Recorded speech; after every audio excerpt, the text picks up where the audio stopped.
আপনার যদি কোনো কারণে মাথা ব্যথা হয়, কাজে মন বসতেছে না, ভালো লাগতেছে না, আপনি কি করবেন? সিগারেট খাবেন, তাই না?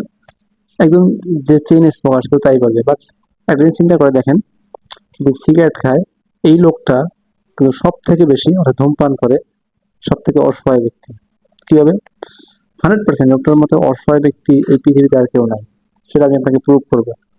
যখন একটা লোক সিগারেট খায়, দেখেন যখন তার কোনো কিছু নিয়ে কষ্ট হচ্ছে সে সিগারেট খায়, কোনো কিছু নিয়ে খারাপ লাগতেছে সে সিগারেট বা ধূমপান করতেছে, তার ভালো লাগতেছে না, তার কোনো কাজে মন বসছে না, সে কিছু পারতেছে না, বা তার কোনো একটা স্বপ্নে পড়ছে, তার খুব ভালো লাগতেছে, তার কোনো একটা কাজ সলভ হয়ে গেছে, সে খুব খুশিতে আছে, যে অবস্থা থাকুক সে সবসময় কি করে? ধূমপান করে।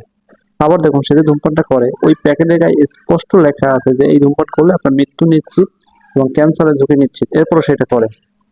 এমনকি এই ধূমপান করে অনেকে হসপিটালাইজ হচ্ছে সেটাও সে জানে, এরপরও সে করতেছে। তার মানে কতটা অসহায় এই ব্যক্তিটা, কতটা অসহায় হলে একটা ব্যক্তি একদম মৃত্যু নিশ্চিত জেনেও নিজের পকেটের টাকা দিয়ে ধূমপান করতে পারে।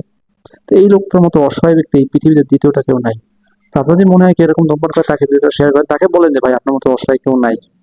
আপনার জন্য আমাদের এই সাপোর্ট ভালোবাসা থাকবে, এবং আপনি যদি আসলে এটা ছাড়তে চান একবারে বাদ বাদ দিবেন না, আপনি ইচ্ছা মতো করেন।